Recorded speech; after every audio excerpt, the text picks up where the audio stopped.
good. Let's go. And we are live. We are live. I don't know what this is. It's a chopping thing, right? Drum roll, rolling the drums. Oh, no, you are doing this. I'm doing this. I'm chopping. I don't know. What am I chopping? Maybe I'm chopping money. Who knows? Anyway. And we are live, ladies and gentlemen. We are live on Mpho Mankayi's YouTube page. Thank you so much for joining us. My name is Nkosi. Some people are really lucky because they don't experience load shedding. Unfortunately, we had to move this episode to 1 o'clock because we're experiencing load shedding. And I mean, ESCOM, really. I think I'm one of those people that get to celebrate when we are moving from stages, from stage 6. When we move to stage 4, I get excited. I'm like, yay, 1 stage down, or 2 stages down. And then when you're moving from stage 4 to stage 2, I also get excited. But, I think I'm going to just celebrate NJ. Show me tender when we actually get out of the stages and not have load shedding. But that's a story for another day. I'm too ambitious. But here's what I'm not ambitious about. But yeah. I won't put in Devon, they don't have load shedding. That's why he's so cocky. It's fine, Mpho, we'll get you. your, your turn is coming. Welcome to it, man. We call this Clinical Monday. Your way to begin a healthy week right here on Mpho Mankayi. And usually we broadcast on 2 streams on Mpho Mankayi's Facebook page. But unfortunately, that it's down. It's down for now. And also on YouTube. So we're using our YouTube platform for this conversation. And today we are focusing the conversation on viral load suppression. We are also touching cost to you. We are talking about low viral loads and all that. What is it? And we're trying to give you the 411 rather on what you need to know. And helping me in this conversation is our clinician out in Durban, and his name is Mpho Mankayi. Mpho, I almost said good morning, good afternoon. How are you doing? Hi V, thank you for having me. Yeah, thank you so much for making time. Let's just jump straight into it. We know, for me, I know that viral loads, or a viral load is something that is linked to HIV, or something that has to do with HIV. But for somebody who does not know what it is, take us through what is viral load, and first describe what viral load is, and then describe viral load suppression. Okay, cool. By saying that it's linked to people living with HIV. You can't be talking a viral load whilst you're not infected with HIV, you're not living with HIV. So viral load is basically the amount of the virus that's inside your blood. You have to be living with HIV. You must test HIV positive, and then that's when you can say viral load. And then for us to say that the viral load is suppressed, it has to be between less than 50 copies, which are according to the rules or the guidelines of that we are currently using. Okay, so it obviously linked to HIV, 1,000 copies. I think it's different depending from country to country. If I'm not mistaken, I think it's in the UK, they would say 50 copies or less, then your viral load is suppressed. It's quite interesting to think that, because I'm sitting here thinking HIV is the same. HIV is a global, disease, infection, whatever, and so it should be the same globally. But I think it differs from country to country. But then, how do we get our viral load suppressed? I think that's where my interest is. For this part of the conversation, how do we get that viral load to be suppressed? Yes, we found out, you've established that one is HIV positive, and now they want to get their viral load suppressed. How do we do that?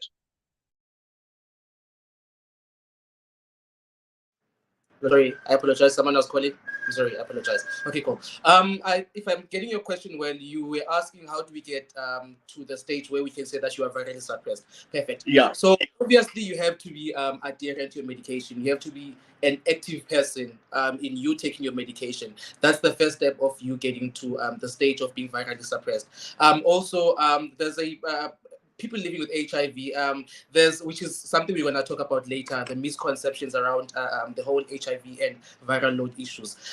Once people start testing HIV positive, they tend to think, once they start to be undetectable, or when the viral load is suppressed, they tend to think that they are cured and not use condoms. Or, okay, actually, the point that I'm trying to get to is that when they live with HIV, they tend not to use condom because now they think that they won't get infected anymore. So what's the use of getting using protection condom for that matter? So you obviously have to be on be using condoms for you to be virally your viral load to be suppressed, and also out I think the key also with ARVs is consistency. You just have to be consistent. Try to be consistent with time, because most of the time it's like any other medication, or most of the time your antibiotics. If it's given that it's gonna be in your system for 8 hours, if 8 hours you fail, you have nothing that's protecting you. So you get being the virus the chance to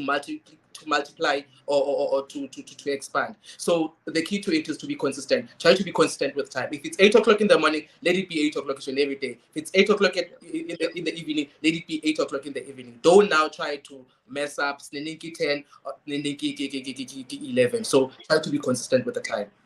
Yeah, someone will say, but Yafana they would say, if you've missed your time to take your pill, and then you take it maybe when you remember.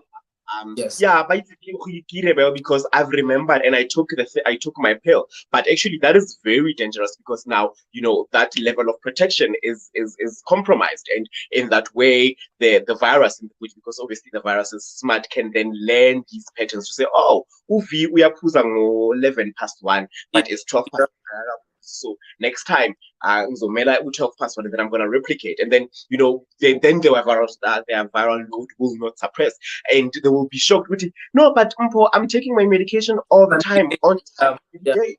But I'm still not virally suppressed. Well, they are not adhering to the medication. Well, they are adhering, but they're not taking it the correct way.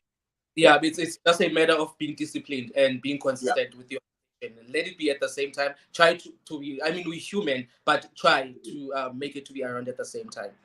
Yeah, there are other factors.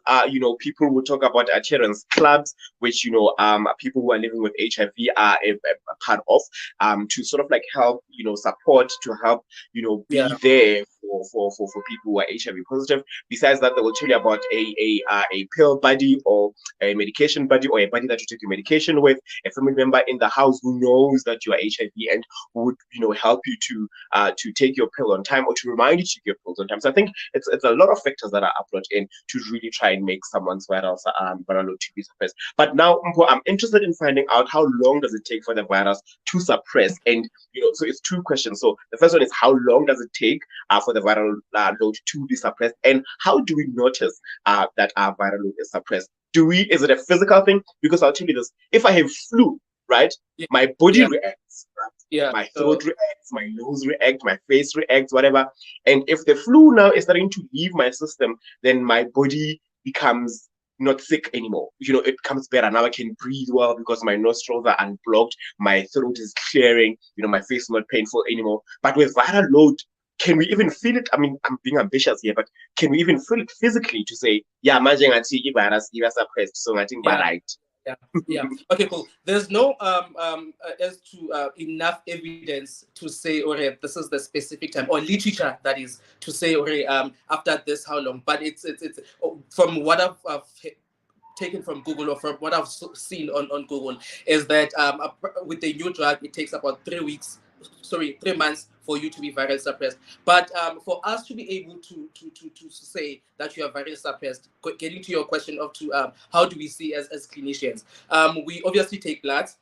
We take bloods at the first 6 months. Let's say you are a newly person that's newly diagnosed, and we study you with medication. At 6 months, we take bloods just to see if you're virally suppressed, and then at 12 months again, we take bloods to confirm, to say that you are virally suppressed, and then the results will tell that either you are or you are not. And then for someone that's maybe defaulted, and then we reinitiating them, we still follow the procedure to say at 3 months we need to test for viral, to take viral load and see if you suppressed or not. Your question to say that can you feel it in your system? I mean, we need to always remember. Can I just put on something there? We need to remember the relationship between CD4 count and viral load. So when the relationship between the two, it's your inversely proportional to one another. When another one goes up, the other one must go down. And for us to say that we happy is when obviously your viral load is going down and your CD4 count is going up. So if your CD4 count is down, it means your viral load is high, and therefore that's when you start having your conditions like your skin problems. You're starting to be having your throat problems, any minor conditions, to say now that your body is compromised. So that's when you can start feeling the symptoms. And then when those start to maybe resolve, that's when, as an individual, maybe you can say that, okay, maybe I'm being virally suppressed because now I'm starting everything, the symptoms start to fade away. So yeah. Yeah. No. I've got you. I now see that clear indication. It's quite interesting when you talk about that the CD4 count going up, that Yeah. relationship between CD4 count and viral load. So when the viral load is taking a dip, it means that you're taking your ARVs and your CD4 count then goes up. So we need the CD4 counts Yeah. to Yeah. let's touch on how important then it is for our virus to suppress. And in this instance, I'm talking about benefits. One of the benefits that I know at the top of my head is U equals to U untransmittable, Yeah. undetectable Yeah. equals Yeah. untransmittable. So it means that if my viral load is under 1,000 copies, then I will not be able to transmit the virus to the next person. But what are some of the benefits that we get when our viral load is suppressed? Okay, yeah, you're right. Your U equals to U, meaning if it's undetectable, it means you can't pass it to the other person, and which is what we're striving for. I mean, we want to be an HIV generation, HIV-free generation. So one needs to take their medication, obviously, and then also we get to when you're having your viral load suppressed, we you a person gets to not to be easily attacked by your opportunistic infections, because like what I was saying right now, this whole CD4 count and viral load, because now it means that you're on your medication, taking your medication very well, and you can't be having any opportunity. Okay, not that you can't be having any, but the chances are less and the risk is very low that you might be getting infectious opportunistic infections. I got you. We talk about being undetectable, or the virus being undetectable, and the viral load being suppressed. But obviously, like any other thing, there should be misconceptions, or there are misconceptions. And I think you Yes. touched on those misconceptions earlier on how now somebody would say, I mean, I get guys in Polili, I'm healed.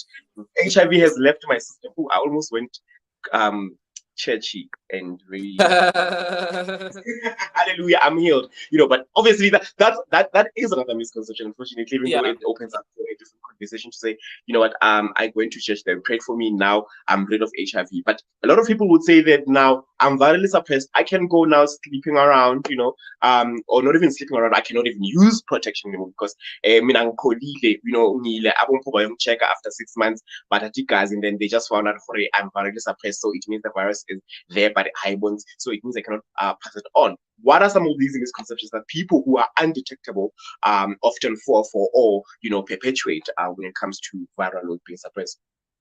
It's that exactly. That people think now that they are cured. If it's you are very suppressed, it means you are cured. You are not cured. You still have to continue taking your medication. Others would come to say, "What's the point of me taking medication?" When you tested me, you said that I'm very suppressed. It doesn't mean that now you need to stop. It means that everything is controlled. You're taking well your medication to a point where you are undetectable. But it doesn't mean that the virus gone. Remember, with the ARV, virus is gone. That is, remember with ARVs, they do not cure, but rather they suppress the virus in your system so that you don't get affected by your opportunistic infection, or it doesn't get any severe. So yeah. Yeah, it makes managing or living with HIV a better or an easy journey when you Yeah. are taking therapies and adhering to them, and what you know where you go when you don't have medication, and stuff like that. Can we then touch on reinfection? What is the reinfection? Somebody might think we are talking about, maybe an STI. Obviously, HIV is an STI, but we're talking about other STIs. Maybe you are talking about a reinfection of some kind of flu. But what is a reinfection, and how, does that take does that take to talk, or rather, does that talk to different stages of HIV? Okay, cool. When we're talking about reinfection, we're now talking with someone that's on ARVs, for example. I would be on ARVs and I engage in an unprotected sexual intercourse with someone that's living again with HIV. So when that happens, obviously the person reinfects me, pass on the virus to me. So reinfection is basically passing on the virus to the other person or to the same person that's living with HIV. So that's what basically reinfection is. As when you're not using any condoms and you're getting you get HIV is being transmitted again. With the strand part, the new strand part, I'm not sure, but I did some research, or there's a study that I found by Scott Gottelbeck. I forgot the name. I'll update you the name later. Where he says that it's possible that you get a new strand now that's different to your strand. So with that one, it becomes tricky because you got reinfected, but now we still treating the different kind of strand of HIV. And when you Yeah. do our vaccine routinely, we find out you're not suppressing, and we start to ask you, but what's happening? And you'll Yeah. be telling us, I'm taking my medication at the same time. I'm taking my medication every day, blah, blah, blah, blah, blah. But we're like, that's not possible. So it means now it's a new strand. That's the study that I found by Scott Gittel. But now, so reinfection is just you passing on the virus to the person that's living with HIV. So we should not infect each other, even if you're undetectable and you can transmit the virus. Just we need to make sure that we take care of ourselves holistically when we engage in sexual intercourse.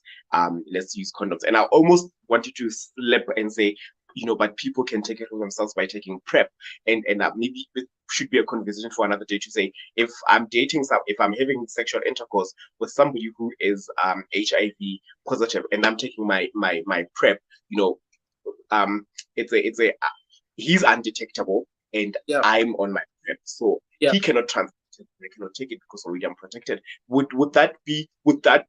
Does that make sense? Yeah, it does make sense, V. But it depends on which context are we mostly paying attention to. Your serodiscordant couples, your heterosexuals. That for them it works. Let's say they want to now make babies and all that. Then we can advise them, or the partner that's not affected must be on PrEP, and the one that's living with HIV must be on their medication to or to make sure that the virus is not transferred to the other person. But for homosexuals, it becomes tricky. Nothing's tricky because here it's not like we're trying to conceive. So why are we not using protection? We can, yes, let's use PrEP. The other party must be on PrEP, but it mustn't be a thing that we're not going to use condom. We're taking PrEP to prevent yourself in case there's condom bursts. Then you can be on your PrEP. But other than that, there's no other reason for you not to be on PrEP and the other person to be adherent to their medication. I got you.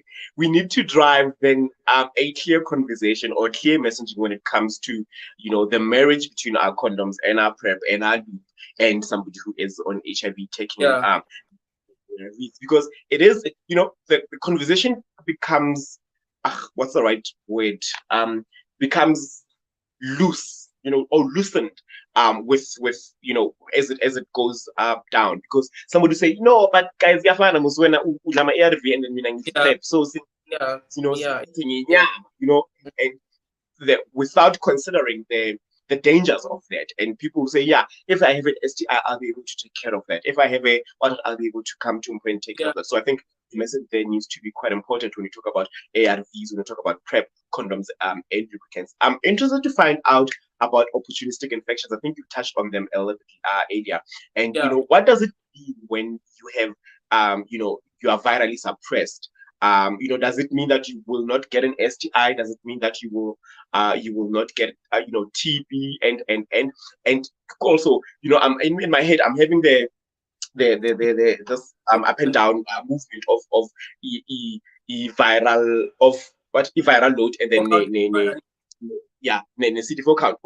So it's high, so it means I'm protected and I'm healthy. So therefore, I'm opportunistic infections. I will not have them. But does it mean that I will not have them altogether? And let's touch on those opportunistic infections. Okay, cool. With that one, it depends with the environment. Let's start with TB. It depends with an environment that you're in. Remember, with opportunistic infections, it doesn't mean they only attack people that are living with HIV. They attack every population in general. So if I'm not using correct, taking correct precautionary measures for me to prevent myself from getting TB, obviously I'll be infected by TB. Therefore, it doesn't matter whether you're living with HIV or you're not. But also, I mean, the point that I'm trying to make is that it doesn't mean that now when you are virally suppressed, you are guaranteed that you're not gonna get opportunistic infections. That's if you're doing good things, okay, things correctly, you obviously gonna be safe. But if you're not, unfortunately, you're gonna be attacked. When it comes to also your STI, obviously, if you're not using protection and you sleep with someone that's having STI, you're gonna be affected with that. So you being virally suppressed, it means you being healthy, not the viral load, not the virus replicating in your system. But let's be open-minded to say that it's not only people living with HIV that are attacked by opportunistic infections. They can still come because you are human. There's a lot of biological changes that are happening in your system, and also the season, everything, environment, they affect and have an effect on that. Again, the messaging for me needs to be clear, because we are saying to someone, I will every day, adhere to it. Opportunistic infections, and then umuntu already thinks that they are immune to TB, to STIs, to I cannot get that because I'm taking my ARVs. So I think the messaging also needs to change. All conversation. However, you taking your medication, we're lowering the risks. Yeah. So, it does not mean that the risk is not there. That's my point. Yes. Not saying that the risk is not there. The risk is there by all means, but it means that it's low. So when you continue taking care of yourself, continue taking your ARVs, then you are in the clear. But it doesn't mean that you will not be that doesn't mean that you are immune to all these conditions. Yes. If you have sex with somebody who has an STI, child won't get the STI even if you are virally suppressed. So we just have to make sure that the conversation is right when we get to that part. We are almost going to close. Two last questions, but let me quickly go to the comment section, because we are only coming in on YouTube, and we will take this conversation live on our Facebook, yes, and other social media platforms. www.popin.org gets you the behind the scenes, and Facebook is around popin.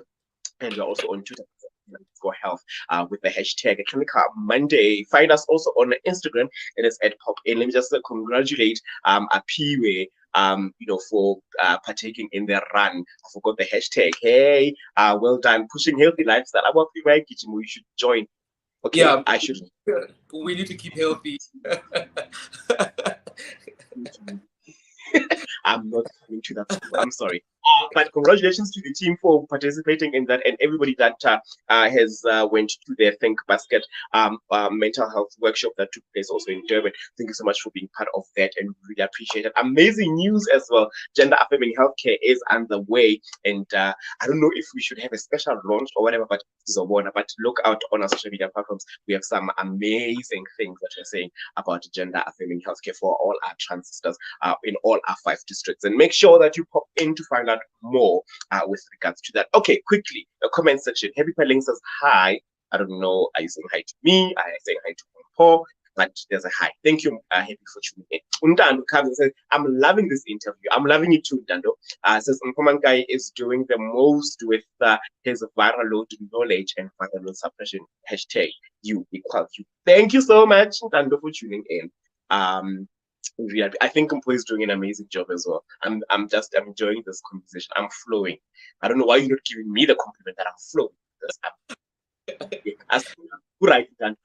Dando comes back and says, elbow, I can't pronounce that. I think it's elbow koch or elbow koch. And I think you guys look amazing. Oh, thank you. Condoms all the way. Yes, and those are the comments. Make sure that you keep them coming. So we got an update for that name, so we don't have to come back and give us. I think what you should do though is maybe perhaps on the comment section attach the link to that study further when it comes to that. All right, let's get back to the conversation. What happens then if I miss or say a day or two without medication? And I'll tell you this, I was so shocked when I learned something that there was somebody who has missed their medication for almost 2 weeks, and this person has been virally suppressed ever since 2012. And it was a read up and a case study. And I was like, what? You can miss your medication for like 2 weeks? Are you not scared? I mean, 2 weeks is a long time. Oh. And in my head, I'm having, because Sister Mpho Mankayi is one of the people that are viral load champions. And when she explains viral load to me, like I have her in my head, which actually, no, Fee, the virus is very smart. It's going to replicate. And then when you now come back to take medication, you'll not be virally suppressed. Then we have to change you and put you on a different kind of regime. I'm like, what? So this person has stayed 2 weeks without taking their medication. What are the risks? Okay, we touched about the risks, but what happens if you miss your dose? We spoke about that, but let's emphasize on it. 2 weeks is a long time. 2 weeks is a lot. A day, 2 days, I would understand. But now, when it's 2 weeks, it's not like you've forgotten. You have your own reasons that I'm not gonna touch to concern. But what happens when you misses your dose? You're now giving a chance the virus to multiply and to do whatever that it wants in your system, because there's nothing that's protecting you. Remember, when you're taking your ARVs, there's a certain plasma levels that we expect, or the plasma levels, the medication in your system to be at. So now, if you're not having anything, it drops down, and you don't have any form of protection, and that's where we would go to your CD4 counts. I'm just not sure as to up to when can you actually say that you are in danger, but it's just not a good thing to say that you must always keep your medication. A day out, okay, I'm not the right person to say to accept, but it happens. We human, but try not to make it to be a trend. Try not to let it be more than 3 days. You can't be forgetting some of your medication for 3 days. Yeah, I wanted also to touch. I think you read my mind there, because I wanted to say, but you've been taking medication for almost a decade, and obviously you have. Yeah. If you've been adhering, how long then do you see that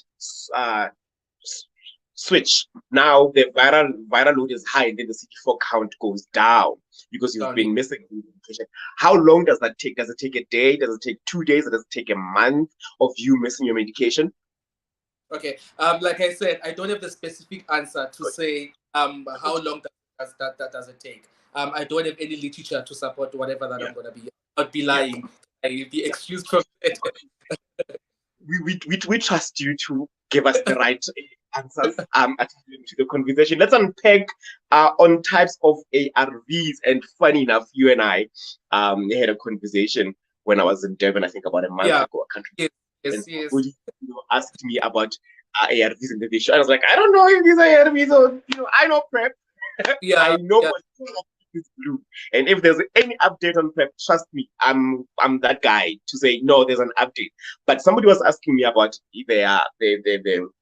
a type of an ARV, and our conversation with Sister Dube and Api was around that, the dangers of that, one, but two, also that kind of medication is old, or the person needs to be on new medications. So let's unpack ARVs and perhaps maybe explain to us what is it contain, because I know that there's two. There's explain to us. Okay, cool. There's different types of ARVs. Also, can we not focus on the color, on the container, and whatever? Those changes a lot. Those changes a lot. We're gonna be confused. Just in as much as it's difficult names to know. I mean, Lena, it took me months to be able to say, oh, dolutegravir, efavirenz, because you end up mixing up these terms. But just make sure that you at least have an idea as to, there's efavirenz, there's what, for you to be on the safe side. Because if you're gonna cram the container or the pill color or white, you are doomed. But also, before I can answer your question, V, there's something that I think a lot of people miss or tend to not understand, that your PrEP, your ARVs, your PrEP, which is the pre-exposure prophylaxis, and someone that's living with HIV, that they are on ARVs, as well as your PEP, which is post-exposure prophylaxis. They are on ARVs. There's nothing different. You don't think that when you are on PrEP, you're not taking an ARV. It's an ARV. Don't think when you're taking PEP, it's not an ARV. They are all ARVs, but they are given at different times to prevent yourself when you are living with HIV just after the incident has occurred. That's what we need to make sure that we unpack. And then when it Okay, somebody's calling Mpho. types So of while he's post, hopefully he comes back. He does not leave without yes, explaining to us, the different kinds of things. Are you back? Okay, yes, welcome back. I'm sorry about. Tell the person that you're gonna call him later. I What's apologize. wrong? I apologize. That's you live.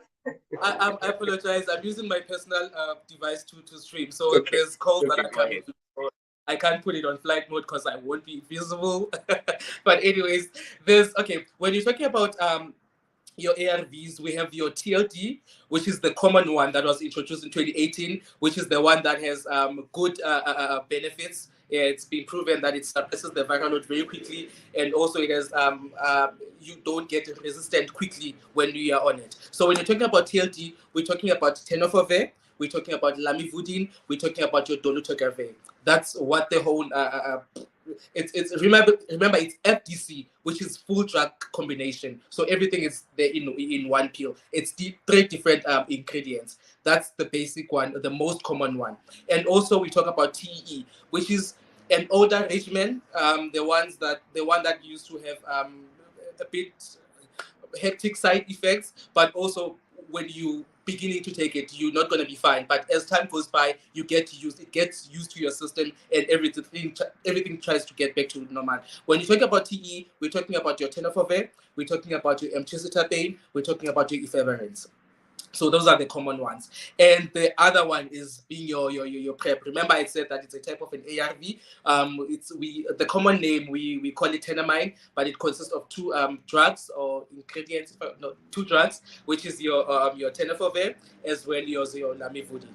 And then those are the common ones for people that are in regimen one, the first regimen, or others in case if you're having any problems with your kidneys, we put you on the one that we call Dumiva. Dumiva is the combination of abacavir, combination of lamivudine. Those are the most common ones that a lot of people are familiar to. I'm not sure if Listen, like I. sex It's okay. regimen. You know what? There was the Grego Mang and the Mang Vave. That's all that I had. Yeah, I'll come Yeah, to that school.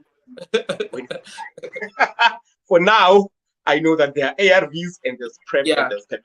Quite yeah, interestingly, though, a lot of people don't think about how the three dipped the drugs or the yeah, ARVs how they're taken in different times and in different scenarios, so to yeah, speak. So one yeah, is one is post, and one is I am living. I'm yeah. experiencing the virus. So we don't know that. I think it makes good messaging, or it makes good conversation that we should carry through. But thank you so much for breaking them down. But other than that, we need to adhere to our medication. Whether you are on the PEP, or that is the post, or you're on the that's PEP, the pre-exposure, or you are on the ARVs. You just have to make sure that you take them on time. That's all the time that we have for. I apologize for starting late, but unfortunately in Gauteng we're experiencing load shedding, and you are exempted from load shedding in Devon. But I appreciate your time, and please be available next time to do this. I'm not moving to Devon yet. Why not? Yeah, Why? I, I'll tell you off air. It does not Okay. want us to. But it has to do with Nogo Nogo, but we'll talk about Right. that. But nonetheless, thank you so much for your time. For people to be in touch with Mpho, they can find him at Orampop Inn, that is in Etegwin. You guys are moving. I wanted to give the old address, but we'll still use the old address until you guys move Yeah. to a new office. Yeah. Nonetheless, they are still there. Make sure that you pop in to find out more on ARVs, on PrEP, and on PEP. And I mean, we have very open, very informative, very engaging clinicians that will make sure that they give you the right information for you to manage HIV. Listen, Mpho, thank you so much. We'll see you in a week or two. But don't be a stranger to the platform. Thank you. Thank you so much, V, for having me. Thank you so much to everyone that's viewing. Bye. Yeah. And in that case, we are done. Let's wrap it up. I'm gonna see you on Friday. As we say, it's a wrap where we sit with two. I'm hoping it's gonna be this couple. I want to have this Hulontlofus to come through and talk about gay marriage and what does it entail for us who are single. How do we stola kanjani and how do you get it right? Because wow. Yeah. Nonetheless, we move. I'm gonna see you on Friday. Mpho can relate. Anyway, I'm gonna see you on Friday. Until then, happy streaming. Bye. Bye, guys. Thank you so